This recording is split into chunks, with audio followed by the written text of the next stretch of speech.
Résumé, la surface de la Lune et des planètes a été recouverte d'un sol meuble appelé Regolith, et il existe un risque que les rovers s'empilent. Il est donc nécessaire qu'ils reconnaissent l'état du voyage, comme sa posture, son comportement de glissement et son affaissement. Il existe plusieurs méthodes pour reconnaître l'état de déplacement, comme un système utilisant des caméras et du lidar, et elles sont utilisées dans de véritables missions d'exploration comme Mars Exploration Rover de la NASA JPL. Lorsqu'un rover se déplace sur un sol meuble avec des pentes abruptes comme la paroi latérale d'un cratère sur la surface lunaire, le rover glisse latéralement.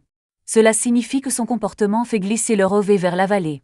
Même si cette détection utilise des capteurs comme une caméra et un lidar ou d'autres systèmes de contrôle comme SLAM Simultaneous Localization and Mapping, il serait trop difficile pour le mobile d'éviter de glisser vers la vallée, car il n'est pas capable de détecter la traction ou la cartographie.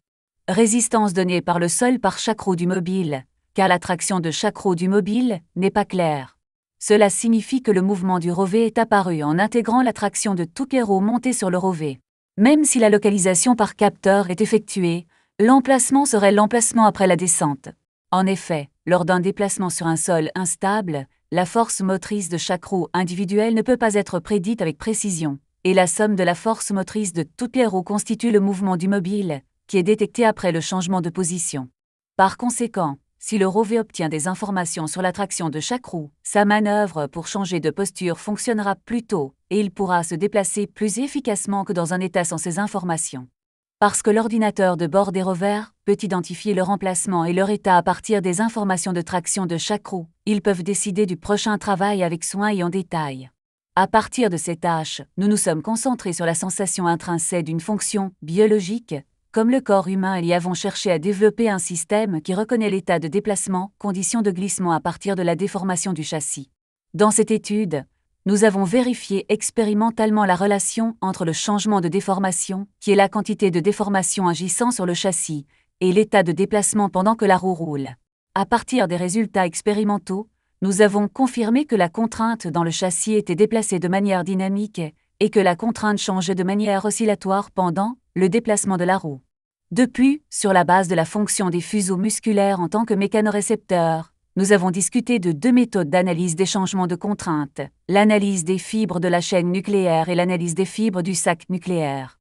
Ces analyses signifient que les données brutes de déformation sont mises à jour pour détecter les éléments de déformation caractéristiques d'un châssis pendant que la roue roule sur un sol meuble. Finalement, l'état de glissement a pu être estimé en mettant à jour les données d'un grand nombre de données brutes de déformation, et il a été confirmé que l'état de déplacement pouvait être détecté. 1. Introduction. Le développement spatial a été activement mené afin d'élargir la portée des activités humaines avec le développement de la science et de la technologie. La demande d'exploration par atterrissage à l'aide d'un rover a augmenté. Cependant, il s'agit d'un environnement dangereux pour l'humanité, en raison de températures extrêmes, de radiation et d'une atmosphère ténue. Sur la Lune et les planètes, il existe de nombreuses pentes telles que des cratères, des falaises et des dunes. En fait, le bassin de Schrödinger a été étudié et considéré comme un site important. De plus, des approches d'apprentissage automatique pour l'analyse autonome des données ont été étudiées pour les Mars Exploration Rover. Récemment, même la face cachée de la Lune a été explorée, comme dans le cas de Chang 4 avec le rover Yutu-2. En fait, les humains reçoivent des forces appliquées aux membres inférieurs sous forme de stimuli mécaniques appelés tensions et reconnaissent l'état de marche sur la base de ces informations.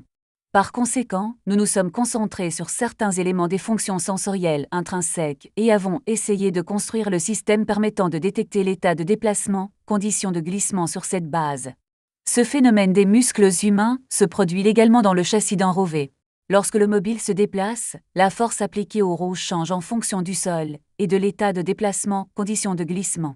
Ces forces affectent le châssis du rover et modifient la forme du châssis. Notre objectif est de développer un système qui détecte ce changement dans la forme du châssis et reconnaît l'état de déplacement, conditions de glissement sur la base d'informations sensorielles intrinsèques. La figure 1 montre les grandes lignes du système de détection de l'état de déplacement, conditions de glissement. Dans cette étude, la relation entre la variation de la quantité de déformation, qui est la déformation d'un châssis, et l'état de déplacement, conditions de glissement est confirmée par une expérience de déplacement afin de développer le système. Tout d'abord, Le phénomène est confirmé en mesurant la déformation survenue lors d'expériences de déplacement avec une seule roue. De plus, la méthode d'analyse de la déformation lors du voyage est discutée en utilisant la déformation à ce moment. Enfin, sur la base de la méthode d'analyse, l'efficacité de cette méthode est confirmée en mesurant le changement de déformation lorsque l'état de déplacement en conditions de glissement est défini dans différentes situations telles que le terrain de déplacement surface rigide, sol meuble et la force de remorquage forcée. Ce travail estime la force motrice et l'état de glissement généré par une seule roue, et cette estimation peut améliorer la précision de l'estimation de la force motrice agissant sur l'ensemble du véhicule. Il a également la possibilité de contrôler la traction générée par chaque roue.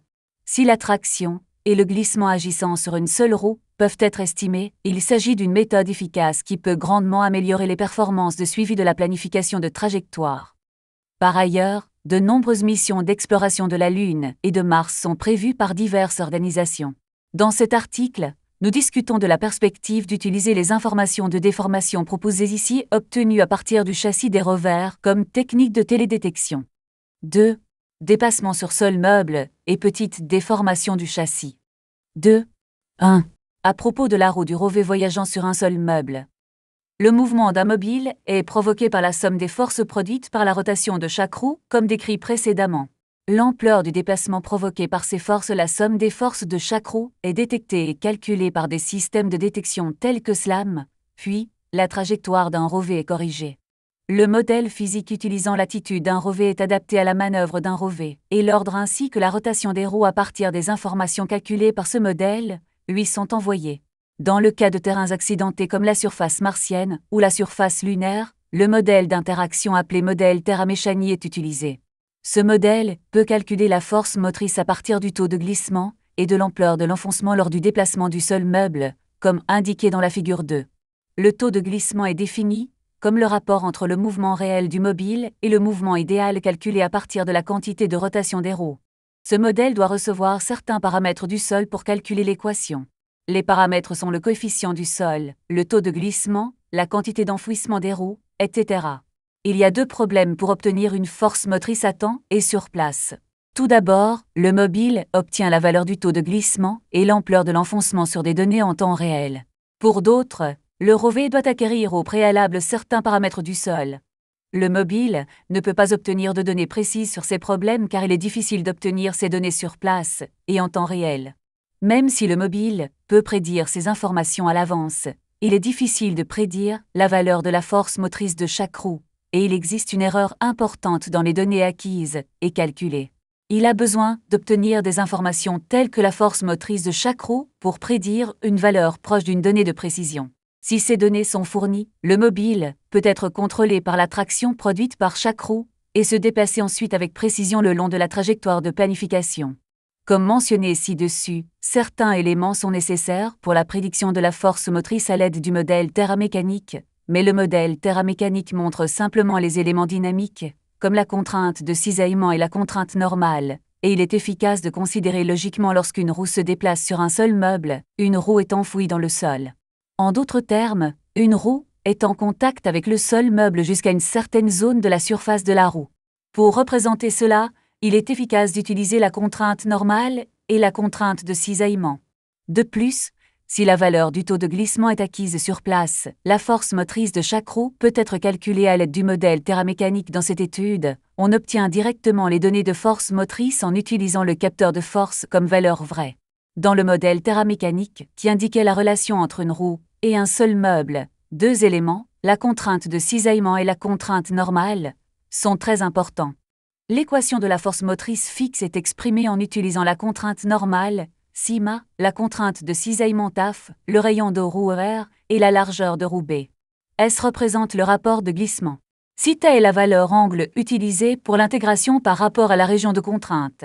Θ et θ représentent individuellement l'angle d'insertion et l'angle de sortie. Équation numéro 1. La contrainte normale, sigma θ est divisée avant et après l'angle de contrainte d'occurrence maximale, θm, est exprimé par 2 équations. Sigma max est la contrainte normale maximale et n est le paramètre du sol. Équation numéro 2. Équation numéro 3. La contrainte de partage est exprimée en utilisant la contrainte de cohésion du sol C, L'angle de frottement interne phi et kx est le module de déformation par cisaillement, comme suit. Équation numéro 4. Équation numéro 5. Ces éléments dépendent de l'enfoncement lors du déplacement de la roue sur sol meuble. En cas de déplacement sur surface rigide, ces éléments ne sont pas pris en compte. Lorsque la roue s'enfonce dans un sol meuble, la surface de contact de la roue avec le sol meuble devient une surface incurvée. De plus, la surface se forme en étant détruite. Le mouvement de cette roue, à l'heure actuelle, est très compliqué et il existe de nombreux grains de sol, avec différents vecteurs de direction de conduite sur des points détaillés de la surface de la roue. Cela signifie que le mouvement du sol et la répartition des contraintes sous la roue sont très compliqués. Le mouvement réel de chaque roue du rovet peut être estimé en intégrant ces forces compliquées. Si les informations sur cette force d'intégration au niveau de chaque roue peuvent être obtenues sur place à ce moment-là, la fonction de prédiction de mouvement du mobile pourra s'améliorer. Lorsque la roue du rovet parcourt un sol meuble, le châssis des roues est influencé par la force dynamique. Le châssis est relié à la roue et à la carrosserie du rovet. Cela signifie que la construction de ces châssis subit de légères déformations dues aux forces dynamiques lors du déplacement sur un seul meuble. Ces forces dynamiques provoquées par le déplacement sur un seul meuble ne sont pas les mêmes que l'état dans lequel la roue roule sur une surface rigide, comme des routes entretenues artificiellement, comme mentionné ci-dessus. Par conséquent, cette étude se concentre sur la relation entre la petite déformation qui se produit sur le châssis de la roue qui s'enfonce dans le sol et le taux de glissement.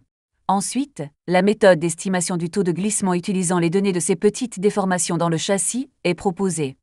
2. La petite déformation qui se produit dans le châssis de la roue. La figure 3 montre l'état de déplacement de la roue sur une surface rigide et un seul meuble.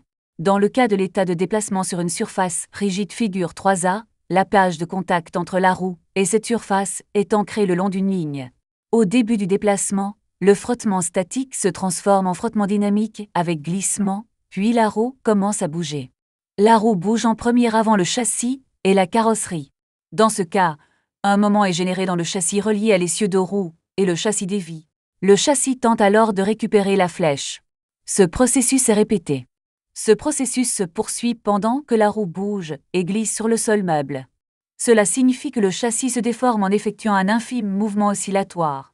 En revanche, dans le cas d'un sol meuble, comme le montre la figure 3B, la roue s'enfonce facilement dans le sol, et bien que la destruction par cisaillement sur la surface en contact soit provoquée par la rotation de la roue, la surface de la roue en contact avec un sol meuble, ils forment simultanément une surface incurvée. La roue, sur cette surface en contact, est dans un état de glissement. La roue se déplace vers l'avant pendant qu'elle glisse et s'enfonce.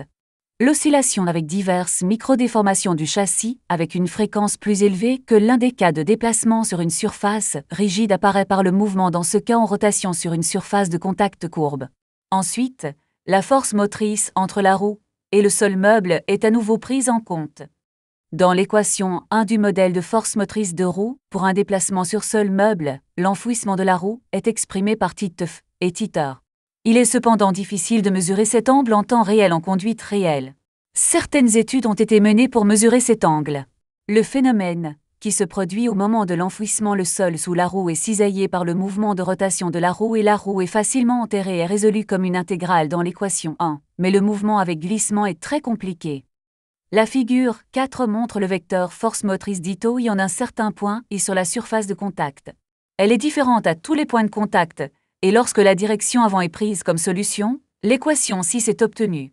Delta désigne l'angle entre le vecteur force motrice et la direction avant. La surface de contact entre la roue et le sol meuble. Équation numéro 6. L'intégration de l'équation 6 montre la contrainte de cisaillement indiquée dans l'équation 1, qui est en fait un mouvement complexe. Ce mouvement est directement transmis à la section du châssis reliée aux roues. La déformation, mesurée dans la section du châssis, est une déformation accompagnée de vibrations. Afin d'estimer le mouvement complexe de la zone de contact, qui est une surface de courbure, il est nécessaire d'analyser cette vibration et une analyse FFT est effectuée comme dans l'équation 7. Équation numéro 7. Dans ce cas, xi représente la vitesse angulaire de la contrainte agissant sur le châssis. L'infinitésimale d'xi peut également être représentée dans l'équation 8. Les fonctions qui dépendent du matériau et de la géométrie de la pièce dimension du châssis, telles que la rigidité et le moment quadratique transversal, sont représentés par FA et liés la distance entre la surface de contact et la position de détection de déformation. Équation numéro 8. Cette équation est exprimée comme une fonction qui intègre la traction fine se produisant sur la surface de contact, la position à laquelle la déformation est détectée et une fonction liée à la rigidité du matériau. La déformation est mesurée à haute fréquence et en prenant la condition de déplacement taux de glissement ou condition d'enfouissement comme entrée, il est possible de sélectionner la quantité de déformation et la bande de fréquence d'oscillation de déformation. 2. 3. Prise en compte du système incluant les petites déformations. Le système actuel serait grandement amélioré si des informations importantes liées à la conduite, telles que l'état de patinage et la traction, pouvaient être obtenues directement à partir des informations de contrainte pour chaque roue. Lors de la correction d'un itinéraire basé sur des capteurs tels que des images, LIDAR et IMU, il est nécessaire de connaître l'état des roues avant et après le mouvement.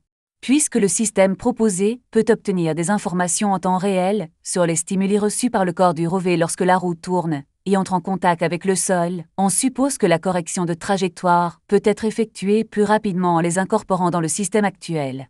La figure 5 indique le système actuel figure 5A et le système avancé avec l'unité de traitement de détection de contrainte figure 5B. Dans le système actuel, SLAM, basé sur les informations du LIDAR et des caméras, est utilisé pour contrôler le déplacement du rover, corriger l'itinéraire et modifier l'attitude. Cependant, il s'agit d'un calcul pour l'ensemble du mobile et ne peut pas identifier avec précision la traction de chaque roue. Comme le montre la figure 5B, si l'état de glissement et la traction de chaque roue sont connus, la précision des modèles dynamiques et thermomécaniques du système peut être améliorée. Il serait également possible de contrôler le mobile directement de manière réflexive, les données de déformation deviennent instantanément grandes, ou la valeur dérivée des données de déformation est grande, et ainsi de suite. Ainsi, si l'état de glissement et la traction de chaque roue peuvent être estimés, on s'attend à ce que la correction de trajectoire puisse être effectuée avec une grande précision pour le mobile. Même à l'heure actuelle, un calcul rapide peut être effectué, bien qu'il dépende de l'itinéraire de la période d'échantillonnage, et que les coordonnées s'écartent de celles prévues. Dans de tels cas, le mouvement et la volonté de corriger la trajectoire sont calculés à l'aide du modèle thermomécanique. 3. Mesures. Dans ce chapitre, les contraintes agissant sur le châssis lors du déplacement de la roue sont vérifiées par des expériences au cours desquelles la roue se déplace. Ensuite, sur la base des résultats expérimentaux, la méthode d'analyse de la déformation lors du déplacement est discutée. 3. 1. Environnement et conditions expérimentaux. Les contraintes exercées sur le châssis sont mesurées en déplaçant les roues sur différentes surfaces de sol, et les contraintes exercées sur le châssis lors du déplacement sont confirmées. La figure 6 montre l'environnement expérimental et le banc d'essai à roues unique. Deux types de sols sont utilisés, les sols meubles et les sols rigides. Le sol meuble est simulé par l'épandage de sable siliceux N5 tableau 1. Et le sol rigide est simulé par la mise en place du bois. Dans cette étude, nous nous concentrons sur l'utilisation du mouvement du sol, qui est la rupture et le cisaillement du sol, afin de le comparer à un sol rigide. À cet effet, du sable siliceux N5 est utilisé. De plus, le diamètre de la roue utilisé dans l'expérience est de 200 mm sans crampons. Les crampons sont des objets en forme de pagaie fixés à la surface d'une roue. Il s'agit d'une roue Mar Exploration Rovenasa JPL avec crampons d'un diamètre de roue de 250 mm. Les déformations sont mesurées par des jauges de contrainte. Les jauges de contrainte sont fixées sur le dessus de la plaque de châssis, là où il est le plus facile de détecter la déformation, en utilisant une méthode à deux jauges qui n'est pas vraiment affectée par les influences extérieures. L'épaisseur de la plaque du châssis est de 3 mm afin d'avoir une très faible rigidité et de modifier la déformation plus facilement. Figure 7 montre l'état de mesure de déformation et le tableau 2 montre les conditions expérimentales. 3. 2. Résultats. Les figures 8 et 9 montrent l'évolution de la déformation lorsque la roue se déplace sur chaque sol. Les résultats d'un essai sont présentés car la tendance est similaire pour les 5 essais de chaque terrain. Lorsque la déformation est positive, la forme est modifiée en inclinant la roue vers l'avant. Et lorsqu'elle est négative, la forme est modifiée en inclinant la roue vers l'arrière. À partir des résultats expérimentaux, différents changements de déformation ont été confirmés pour chaque sol. Ces changements de contrainte sont classés en deux catégories. Le premier est le déplacement de la quantité de déformation, et le second est le changement vibratoire de la déformation. Sur la base de ces deux catégories, La méthode d'analyse de la déformation lors du déplacement est discutée dans la section suivante. 3. Discussion. À partir des résultats expérimentaux, les déformations lors du déplacement sont classées en 2 catégories principales. La première est le déplacement de la quantité de déformation et la seconde est le changement vibratoire de la déformation. La méthode d'analyse est discutée à partir de ces résultats. Nous nous concentrons sur les fuseaux musculaires, qui sont des récepteurs humains. Il existe des récepteurs intrinsèques appelés fuseaux musculaires à l'intérieur du muscle humain pour recevoir le stimulus du châssis, comme le montre la figure 10. Les fuseaux musculaires sont des récepteurs du muscle squelettique. Il est de forme cylindrique, épais au milieu et s'amincissant progressivement aux 2 extrémités formant fuseau. Le fuseau musculaire joue un rôle dans la détection du taux d'expansion et de contraction des fibres musculaires. La capsule du fuseau musculaire contient des fibres appelées fibres de la chaîne nucléaire et fibres du sac nucléaire.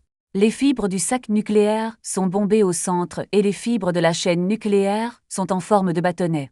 Un seul fuseau musculaire encapsule 2 à 3 fibres du sac nucléaire et environ 5 fibres de la chaîne nucléaire. Alors que les fibres musculaires ont un diamètre de 20 à 100 microns et une longueur de 2,5 à 30 cm, les fibres du sac nucléaire ont un diamètre de 12 à 25 microns et une longueur de 7 à 10 mm, et les fibres de la chaîne nucléaire ont un diamètre de 12 microns et une longueur de 4 mm. Les 2 extrémités des fibres du sac nucléaire sortent de la capsule et s'attachent au myoin intimal ou au tendon. Le groupe y afférent transmet principalement des informations sur le taux de changement, tandis que le groupe de Romain afférent transmet des informations sur la longueur au système nerveux central. Les motoneurones AMA contractent le tissu contractile des fibres intramusculaires et modulant leur sensibilité à l'étirement. Ils sont particulièrement actifs lorsque le muscle est raccourci. La fibre de la chaîne nucléaire permet de détecter le déplacement d'une tension absolue et est principalement utilisée pour reconnaître des phénomènes statiques tels que des états posturaux. Les fibres du sac nucléaire permettent de détecter la vitesse d'étirement des fibres musculaires et sont principalement utilisées pour reconnaître les phénomènes dynamiques. Ainsi, les humains utilisent des récepteurs intrinsèques, fuseaux musculaires pour détecter la posture et l'état de marche à partir du taux de déplacement et de l'étirement des fibres musculaires. Ainsi, la détection du déplacement et de la vitesse, qui sont les caractéristiques des fuseaux musculaires, sera appliquée à un mobile. Cela signifie que la force de résistance et les vibrations transmises par le sol lorsque les roues tournent sont également transmises au châssis du rover, et ces informations mécaniques sont utilisées pour la détection, comme des fuseaux musculaires. La figure 11 montre le déroulement de notre analyse. Les données brutes par heure sont indiquées en haut de la figure 11A. Ensuite, les données sont extraites toutes les 5 S. Ces données sont ensuite moyennées. Ce flux est une approche de type fibre de chaîne nucléaire. Ensuite, comme le montre la figure 11B, une approche d'analyse de type fibre de sac nucléaire est la suivante. Les données brutes sont extraites toutes les 5 S, c'est la première configuration. Ensuite, ces données sont différenciées. Enfin, une analyse est effectuée sur ces données. 4. Vérification. Dans ce chapitre, la contrainte exercée sur le châssis lorsque l'état de déplacement change est vérifiée par expérience. Ensuite, la relation entre l'état de déplacement et la déformation est vérifiée par 2 méthodes, la méthode des fibres à chaîne nucléaire et la méthode des fibres en sac nucléaire. 4. 1. Environnement et conditions expérimentaux. Le même appareil d'essai que celui de la section 2 est utilisé pour les expériences avec des roues pour la méthode analytique proposée. De plus, une charge de traction est appliquée aux roues pour reproduire le glissement. L'importance de l'application d'une charge de traction est la suivante. Lorsqu'une roue patine, le sable sous la roue est raclé vers l'arrière. En même temps, la roue s'enfonce dans le sable en avançant. Au fur et à mesure qu'il s'enfonce dans le sable, la surface de déplacement est inclinée. En d'autres termes, enfoncer pourrait être considéré comme équivalent à traverser une pente. Lorsqu'il se déplace sur une pente, le rover est soumis aux effets de la gravité. En d'autres termes, le mobile est soumis à une charge de traction. Les rovers lunaires et martiens doivent voyager et explorer différents terrains à angle de pente, y compris à l'intérieur et à l'extérieur des cratères, et le châssis du rover est toujours soumis à des charges de traction. Par conséquent, il est très important de mener des expériences de déplacement qui appliquent une charge de traction aux roues. De plus, afin de vérifier la relation entre les conditions de déplacement et la déformation exercée sur le châssis, la déformation est mesuré lorsque le terrain de déplacement et l'état de déplacement conditions de glissement forcé par remorquage sont modifiés et vérifiés par la méthode des fibres à chaîne nucléaire et nucléaire. Méthode de fibres de sac. Dans cette expérience, les déformations sont mesurées en modifiant la force verticale, F7 pour un seul meuble et un seul rigide, et en modifiant le rapport de glissement, S pour un seul meuble. Le taux de glissement est le rapport calculé en utilisant la vitesse de translation réelle de la roue V et la vitesse périphérique vitesse idéale de la roue V ω comme suit. Équation numéro 9. Comme le taux de glissement est proche de 1, il est difficile pour le mobile d'avancer, et comme il est proche de 0, la roue avance. La figure 12 montre l'environnement expérimental. La figure 12 est un diagramme schématique d'une machine d'essai qui dépasse une seule roue au sol. Le poids de la roue peut être activement ajusté par la liaison parallèle et l'équilibreur. Le mouvement vertical est également libre grâce à la liaison parallèle. La roue unique est connectée à un moteur à courant continu et sa vitesse est contrôlée par contrôle PD. Pendant le déplacement, les mouvements avant-arrière et au bas sont mesurés par capture de mouvement. En remorquant la roue par l'arrière, la roue glisse activement et les données de déformation sont mesurées. Le diamètre de la roue, utilisé dans l'expérience, est de 200 mm sans crampon.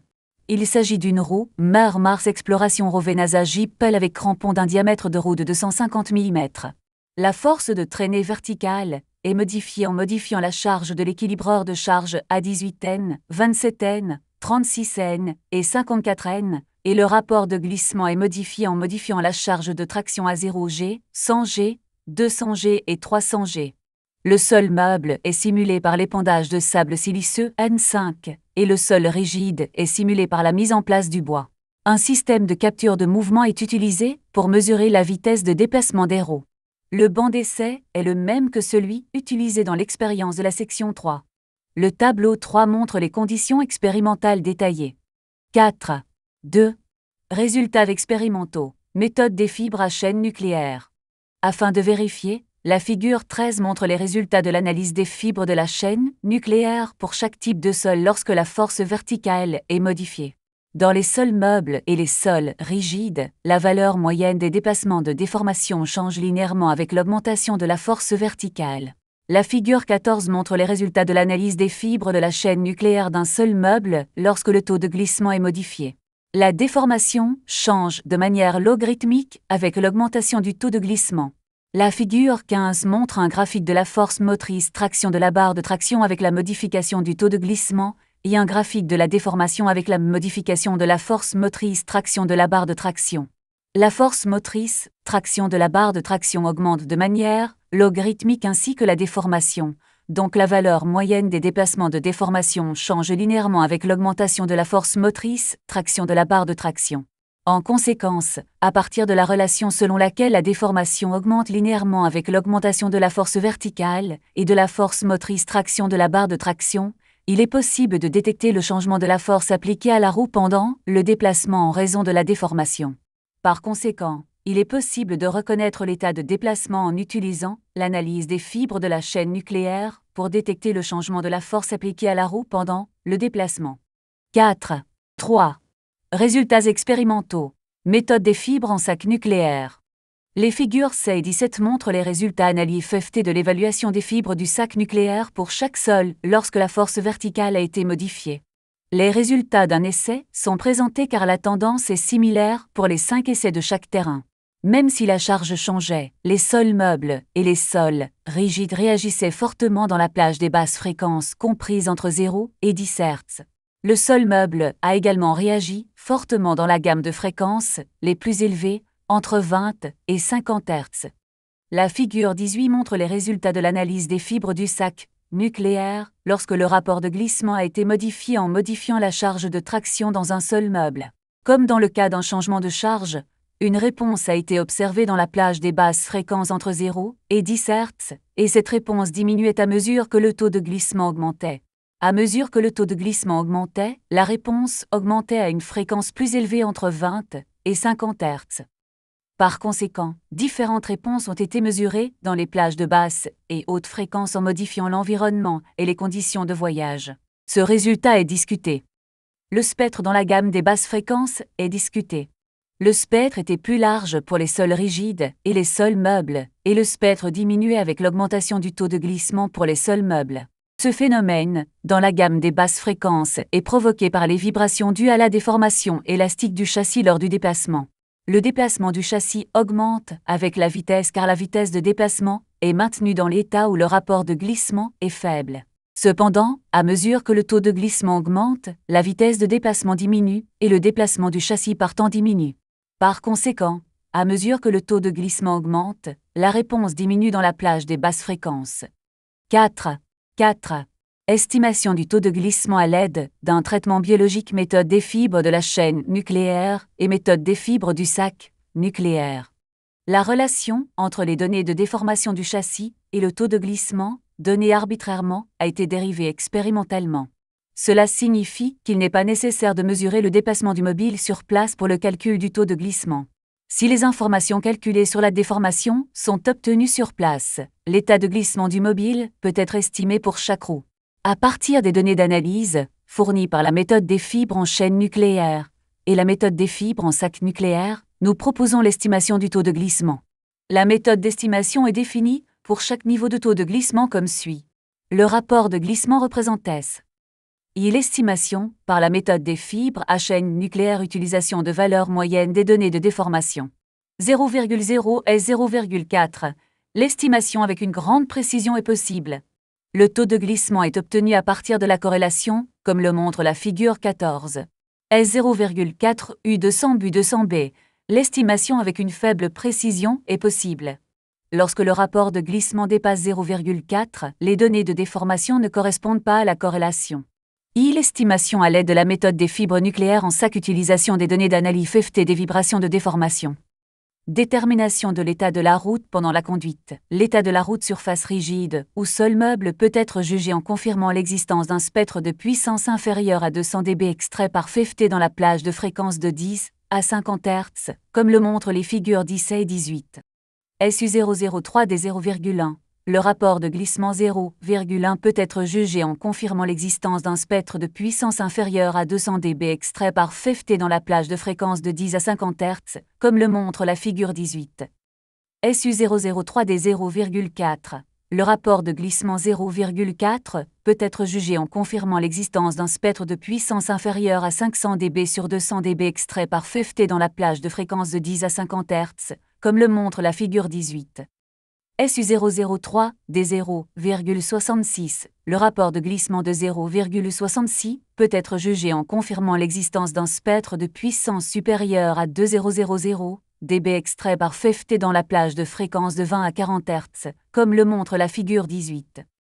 SU003 des 0,89. Le rapport de glissement 0,89 peut être jugé en confirmant l'existence d'un spectre de puissance supérieure à 2000 dB extrait par FFT dans la plage de fréquence de 20 à 40 Hz et de 40 à 50 Hz, comme le montre la figure 18. Bien que cet article soit traité avec un rapport de glissement de type 4, de nombreux modèles de rapports de glissement peuvent être disponibles en établissant la corrélation entre la fréquence et le spectre de puissance avec les rapports de glissement obtenus en utilisant diverses masses de remorquage. De plus, en général, il est nécessaire de calculer le taux de glissement à partir des données d'odométrie et des données de locomotion obtenues à partir de systèmes de mesure comme le SLAM. Cependant, la méthode proposée ne mesure que les données de déformation sur place. À propos, il existe deux ondes dans la plage de 20 à 40 Hz et de 40 à 50 Hz avec un rapport de glissement de 0,89. Dans la section suivante, les particules de l'écoulement du sol dans l'état de glissement faible et dans l'état de glissement élevé sont visualisées pour considérer la différence entre ces deux modèles de rapport de glissement. 4. 5. Visualisation du mouvement du grain du sol dans l'état de faible glissement et l'état de glissement élevé. Le spectre dans la gamme des hautes fréquences est discuté. Le spectre est large sur sol meuble, et ce spectre augmente avec l'augmentation du taux de glissement. Ce phénomène, dans le domaine des hautes fréquences, est provoqué par le mouvement des particules en contact avec les roues lors du déplacement. Dans cette visualisation, une technique appelée PV-vélocimétrie par image de particules est utilisée. Comme le montre la figure 19, le mouvement des particules est capturé par PV, et la direction et la vitesse du mouvement des particules sont mesurées en analysant deux images consécutives de groupes de particules. Dans cette expérience, La visualisation des grains de sol déplacés par la rotation d'une roue est réalisée. Dans cette visualisation, une technique appelée pivot-vélocimétrie par image de particules est utilisée. Les appareils et logiciels utilisés pour piver sont répertoriés dans le tableau 4. La figure 20 montre le mouvement des particules lorsqu'elles se déplacent sur un sol meuble à deux types de taux de glissement faible glissement et glissement élevé. Les flèches affichent la direction du grain du sol et l'ampleur de l'écoulement du sol. La couleur de la flèche passe du bleu au rouge à mesure que l'ampleur du débit augmente. Dans le cas d'un faible taux de glissement, le groupe de sable déplacé sous la roue, la zone indiquée par la flèche rouge, est toujours constant depuis le début de la rotation, comme on peut le voir sur la figure 20. Cela signifie que la contrainte de cisaillement agissant sur les conditions de contact entre la surface de la roue et le sol est facilement stabilisée. En effet, comme le montre la figure 20A, les grains de sol se déplaçant sur la surface de la roue ont le même vecteur vitesse. Cela signifie que les vibrations du châssis de roue provoquées par la résistance de contact sont stables. En conséquence, les spectres qui apparaissent dans la région des hautes fréquences, comme le rapport de glissement de 0,4, illustré sur la figure 18, ont tendance à se rassembler au même endroit. Cependant, dans le cas de taux de glissement élevé, le phénomène change. Les roues présentant un taux de patinage élevé ont tendance à être enfouies dans le sol. Cela signifie que la surface du sol en contact avec la surface de la roue augmente. Dans ces expériences de déplacement, le taux de glissement est ajusté par la traction, mais lorsque les roues sont enfouies dans le sol, la résistance du sol dans le sens de la marche augmente. Autrement dit, il devient de plus en plus difficile d'avancer en même temps. La figure 20B montre que le groupe de sol, sous la roue, la zone indiquée par la flèche rouge, diminue à mesure que la roue commence à se déplacer. À mesure que le taux de glissement augmente, le sol s'effondre activement à cause des roues, et les fines vibrations provoquées par l'effondrement du sol sont transmises à la carrosserie du véhicule. En d'autres termes, dans des conditions de glissement élevées, il existe des groupes complexes de grains de sol en contact avec différents vecteurs de vitesse sur la surface de la roue. Cela signifie que la contrainte de cisaillement agissant sur la condition de contact entre la surface de la roue et le sol est moins stable que dans la condition de faible glissement. De plus, lorsque le rapport de glissement est de 0,89, on constate que la plage est fragmentée. 5. Conclusion. Dans cet article, afin de développer un nouveau système axé sur les sens intrinsèques de l'homme, pour reconnaître l'état de déplacement des rovers explorant la Lune et les planètes, nous avons vérifié expérimentalement l'interrelation entre l'état de déplacement, conditions de glissement et la déformation, qui est le changement de forme dans le châssis. Les résultats de la vérification sont les suivants. 1. Les déformations lors du déplacement sont classées en deux grandes catégories. La première est le déplacement de la quantité de déformation et la seconde est le changement vibratoire de la déformation. Sur la base de la fonction du fuseau musculaire, qui est un sens réceptif intrinsèque, le déplacement de la contrainte a été analysé comme une analyse des fibres de la chaîne nucléaire et la vitesse de déformation a été évaluée comme une analyse des fibres du sac nucléaire. 2. Les résultats de l'analyse des fibres de la chaîne nucléaire sont décrits. Une relation linéaire a été trouvée entre l'ampleur de la déformation et l'augmentation des forces verticales et dans la direction de conduite, et l'augmentation ou la diminution de chaque force a pu être détectée à partir de l'ampleur de la déformation. Par conséquent, il est possible de reconnaître l'état de déplacement, conditions de glissement en utilisant l'analyse des fibres de la chaîne nucléaire pour détecter le changement de la force appliquée à la roue pendant le déplacement. 3. Les résultats de l'analyse des fibres du sac nucléaire sont décrits. Le phénomène, qui change avec le changement du taux de glissement, pourrait être détecté à partir du taux de déformation. Par conséquent, il est possible de reconnaître l'état de déplacement conditions de glissement en utilisant l'évaluation des fibres nucléaires en sac pour détecter l'état de glissement. De cette manière, il a été prouvé que la déformation, qui correspond à un changement de forme du châssis, peut détecter des changements dans l'état de déplacement état de glissement. Les références. Afin de réaliser en toute sécurité le contrôle de déplacement d'un rover autonome, il est nécessaire de prendre en compte au préalable divers environnements. Par exemple, un cratère possède une colline centrale et une pente à son bord. De plus, on y trouve de nombreux rochers et pierres. Dans un environnement comportant des roches et des pierres, le système de capteurs actuel est suffisant pour les détecter et les éviter ou les enjamber. D'un autre côté, il est également possible que les relations acquises sur le terrain soient différentes de celles du voyage réel du Regulate. Puisque notre proposition vise à dériver la relation entre les conditions de conduite et les changements dans le châssis du rover, il s'agit d'une idée innovante qui suppose également la possibilité de mettre à jour cette relation sur le terrain. Lors de la planification de l'itinéraire du mobile, les expériences du modèle utilisé dans ce travail doivent également être prises en compte pour garantir la sécurité des déplacements. À l'avenir, la relation entre l'état de déplacement et la déformation sera vérifiée par des expériences de déplacement utilisant un ROV à 4 euros. De plus, un système qui reconnaît l'état de déplacement, conditions de glissement à partir des changements de contraintes du châssis sera développé. Conflit d'intérêts. Les auteurs ne déclarent aucun conflit d'intérêts. Bonjour à tous. Totalité des sources, des références bibliographiques dans les fichiers PDF qui se trouvent dans la description sous la vidéo.